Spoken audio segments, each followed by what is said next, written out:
कृष्णा।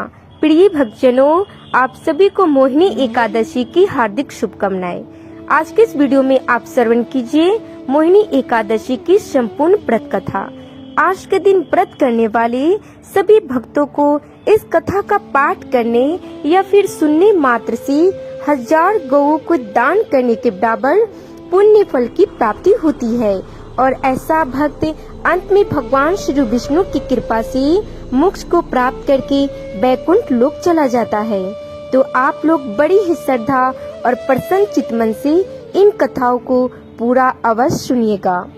एक बार धर्मराज युधिष्ठिर कहने लगे, हे कृष्ण, वैशाख मास के शुक्ल पक्ष की एकादशी का क्या नाम है तथा इसकी कथा क्या है, इस व्रत की विधि क्या है, ये सब मुझे विस्तार पूर्वक बताइए। तब भगवान श्री कृष्ण कहने लगे, हे धर्मराज, जब सीता जी के वनवास के बाद श्री रामचंद्र जी बहुत परेशान थे, तब उन्होंने वशिष्ठ जी से पूछा, हे गुरुदेव, मुझे कोई ऐसा व्रत बताइए जिससे समस्त दुखों का संताप और पापों को क्षय होकर मेरे हृदय को शांति मिले। उस समय महर्षि वशिष्ठ जी ने जो कथा कही थी वो मैं तुम्हें सुनाता हूँ। महर्षि वशिष्ठ जी बोले, हे राम, आपने बहुत सुंदर प्रश्न किया। आपकी बुद्धि अत्यंत शुद्ध तथा पवित्र है। यद्यपि आपका नाम स्मरण करने मात्र से मनुष्य पवित्र और शुद्ध हो जाता है, तो लोक हित के लिए आपने बहुत ही उत्तम प्रश्न किया है। वैशाख मास में आने वाली एकादशी का नाम है मोहिनी एकादशी। इसका व्रत करने से मनुष्य के सब पापों तथा दुखों से छूटकर मोह जाल से मुक्त हो जाता है और मैं इसकी कथा सुनाता हूँ, तो ध्यान पूर्वक सुनो। सरस्वती नदी के तट पे भद्रावती नाम की एक नगरी में द्युतिमान नामक चंद्रवंशी राजा राज करता था। वो धन धान से संपन्न और पुण्यवान धनपाल नामक वैश्य भी रहता था। वो अत्यंत धर्मात्मा और विष्णु भक्त था। उसी नगर में अनेक भोजनालय, प्याऊ, कुएं, सरोवर, धर्मशाला आदि बनवाए थे। सड़कों पे आम, नीम तथा आदि के अनेकों वृक्ष लगवाए थे। उसके 5 पुत्र थे, जिनके नाम था सुमना, सद्बुद्धि, मेधावी, सुकृति और दृष्टबुद्धि। इनमें से 5वां पुत्र दृष्टबुद्धि महापापी था। वो पितर आदि को नहीं मानता था। वो वैसे दुराचारी मनुष्यों की संगति में रहकर जुआ खेलता था और पराई स्त्री के साथ भोग विलास करता था तथा मध्य मांस का सेवन करता था। इसी प्रकार अनेकों कर्मों से वो पिता के धन को नष्ट करता था। पुत्र के कुकर्मों से परेशान होकर एक दिन धनपाल ने दृष्टबुद्धि को घर से निकाल दिया। अब वो अपने गहने कपड़े बेचकर अपना जीवन व्यतीत करने लगा। जब उसके पास कुछ भी नहीं रहा, तब बुरे कर्मों में साथ देने वाले उसके मित्रों ने भी उसका साथ छोड़ दिया और वो भूख प्यासी परेशान धनपाल के पुत्र ने चोरी का रास्ता अपना लिया। लेकिन वो चोरी करते हुए जब पकड़ा गया, तब उसे राजा के सामने प्रस्तुत किया गया। लेकिन वैश्य का पुत्र जानकर राजा ने उसे चेतावनी देकर जाने दिया। इसके बाद दृष्टबुद्धि के सामने चोरी के अलावा कोई रास्ता नहीं बचा था, तो उसने फिर से चोरी की और जब वो दूसरी बार पकड़ा गया तो राजा ने उसे कारागार में डलवा दिया, जहां उसे बहुत सारे दुख दिए गए और बाद में उसे नगर से बाहर निकाल दिया गया। नगर से निकलने के बाद दृष्टबुद्धि वन में चला गया। वहाँ पे वे पशु पक्षियों का शिकार करके अब वो उन्हें मारकर खाने लगा और कुछ समय के बाद वो बहेलिया बन गया। एक दिन दृष्टबुद्धि भूख और प्यास से व्याकुल होकर खाने की तलाश में ऋषि की कौंडिन्य के आश्रम में पहुँच गया। उस समय वैशाख मास चल रहा था और ऋषि गंगा स्नान करके आ रहे थे। उनके भीगे वस्त्रों के छिट्टे से उस पर पड़ने से उसे कुछ सद्बुद्धि की प्राप्ति हुई।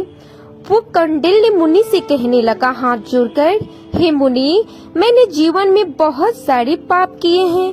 आप इन पापों से छूटने का कोई साधारण और बिना धन का उपाय बताएं। उसके 3 वचनों को सुनकर मुनि कौंडिल्य ने प्रसन्न होकर कहा, तुम वैशाख मास के शुक्ल पक्ष की मोहिनी एकादशी का व्रत करो, इससे समस्त पाप नष्ट हो जाएंगे।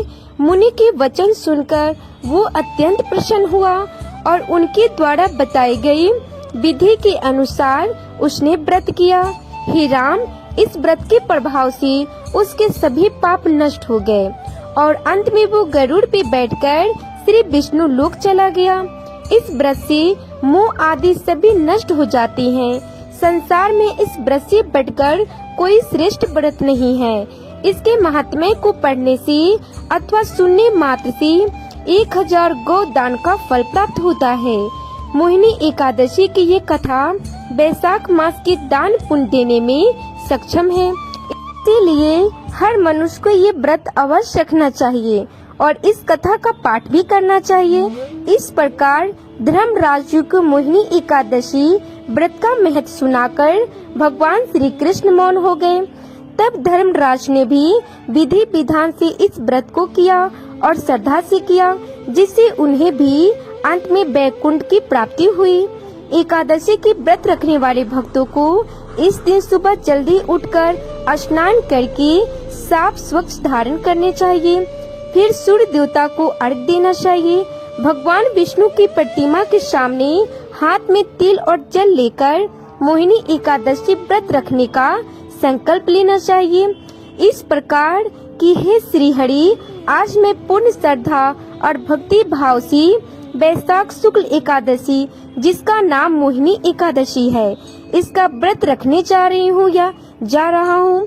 आपकी कृपा से मैं इस व्रत को विधि विधान से पूर्ण कर सकूं, ऐसा आशीर्वाद आप मुझे प्रदान कीजिए। जो भी मनोकामना की पूर्ति के लिए मैं इस व्रत को धारण कर रहा हूँ या कर रही हूँ, हे श्री हरि, आप मेरी वो मनोकामना अवश्य पूर्ण कीजिएगा। इस व्रत को रखने में यदि मुझसे कोई भी भूल चूक हो जाए तो आप उसके लिए मुझे क्षमा कीजिएगा। इस प्रकार संकल्प लेकर जल को भगवान के चरणों में अर्पित करके संकल्प के बाद भगवान की उपचार विधि से पूजा करनी चाहिए। भगवान की पूजा करने के साथ ही पूजन शाम लेकर आपको केले के पेड़ की पूजा भी आज के दिन अवश्य करनी चाहिए, क्योंकि केले के पेड़ में भगवान श्री विष्णु का वास होता है। यदि आसपास आंवले का पेड़ हो तो आंवले के पेड़ की पूजा भी आपको इस दिन अवश्य करनी चाहिए, क्योंकि ये बात ही बहुत ही शुभ और फलदायी होती है। पूजा में आप गंगा जल का प्रयोग अवश्य करें। ओम श्री विष्णवे नमः। ओम नमो भगवते वासुदेवाय। हरे कृष्णा कृष्णा कृष्णा हरे हरे, हरे राम राम राम हरे हरे। इन मंत्रों का आप सच्चे मन से जाप करें। श्री विष्णु चालीसा पाठ, श्री लक्ष्मी चालीसा पाठ, श्री विष्णु सहस्त्र नाम का पाठ भी इस दिन जरूर करना चाहिए। भगवान की आज के दिन मीठे फलों का भोग लगाया जाता है। फलों के अलावा आप ड्राई फ्रूट्स या फलों के जूस का भी प्रयोग कर सकते हैं, लेकिन किसी भी प्रकार के अन्न का भोजन या भोग मत लगाइएगा। भगवान को इस बात को ध्यान रखिएगा। भोग लगाने के साथ ही आप सबसे अंत में क्षमा याचना करें और उसके बाद जिस प्रकार भी आपका समर्थ हो उसके अनुसार आप व्रत प्रारंभ करें। व्रत की कथा पूजा करते समय सुबह और शाम दोनों ही समय पढ़ने या सुननी चाहिए। यदि आपका सामर्थ्य इस उपवास को रखने का नहीं है तो आप केवल सच्चे मन से आज के दिन भगवान की पूजा कर सकते हैं और सुबह की पूजा करने के साथ ही तुलसी जी के पौधे में धूप दीप भी जलाना चाहिए। लेकिन तुलसी जी को इस दिन स्पर्श नहीं कीजिएगा, न ही तुलसी जी में जल अर्पित कीजिएगा। इस प्रकार से सच्चे मन से भगवान श्री हरि का ध्यान करें, उनका भजन कीर्तन करें और कोई भी ऐसा काम न करें जिससे आपका व्रत खंडित हो जाए, जैसे कि झूठ, चोरी, पाप, निंदा। किसी भी प्रकार के ऐसे व्यक्ति से आज के दिन आपको बातचीत भी नहीं करनी चाहिए जो दूसरों की निंदा करता हो, जिससे किसी प्रकार का नशा आदि कर रखा हो। और आज के दिन जितना हो सके अपने मन में संयम रखकर इस व्रत को करना चाहिए। शाम को एक बार फिर से भगवान की पूजा अर्चना करके भगवान को केले के फलों का भोग लगाकर यदि आप फलाहार करना चाहते हैं तो उन्हें आप प्रसाद रूप में ग्रहण कर सकते हैं। कोई भी मौसमी फलों आप भगवान के चरणों में अर्पित कर सकते हैं। इसी के साथ आज के दिन फलों का दान भी करना बहुत ही शुभ माना जाता है। आप घर की छत पे चिड़ियों के लिए आज के दिन फल भी रख सकते हैं। फल के साथ आप जल अवश्य रखें। रात में आप जितना हो सके भगवान के मंत्रों का जाप करें, भजन कीर्तन करें और आज के दिन यदि हो सके तो रात्रि जागरण भी करना चाहिए। जागरण जितना आपका समर्थ हो उतनी देर आप कर सकते हैं। फिर अगले दिन सुबह द्वादशी तिथि को एक बार फिर से सुबह जल्दी उठकर स्नान आदि से निर्भित होकर विधि विधान से भगवान की पूजा अर्चना करें। भगवान को भोग लगाकर आज के दिन भोग में द्वादशी तिथि को शुद्ध सात्विक भोजन का जैसे दाल, रोटी, सब्जी इनका भोग लगाकर इन्हीं को प्रसाद के रूप में आप ग्रहण कर सकते हैं और आपका व्रत उपवास खोल सकते हैं। लेकिन व्रत पारण करते समय तुलसी पत्र और जल का सेवन जरूर करना चाहिए, तभी ये व्रत पूर्ण माना जाएगा। भोजन के अलावा आप मौसमी फलों में पीले फल जैसे केले, खरबूज, पपीता आदि या फिर आंवले का भोग भी लगाकर भगवान को तुलसी पत्र अर्पित कर सकते हैं। इसी को प्रसाद रूप में ग्रहण कर सकते हैं। व्रत पारण करते समय आपको दान की सामग्री भी मंदिर में रखनी चाहिए और इसको ब्राह्मणों को दान में देनी चाहिए।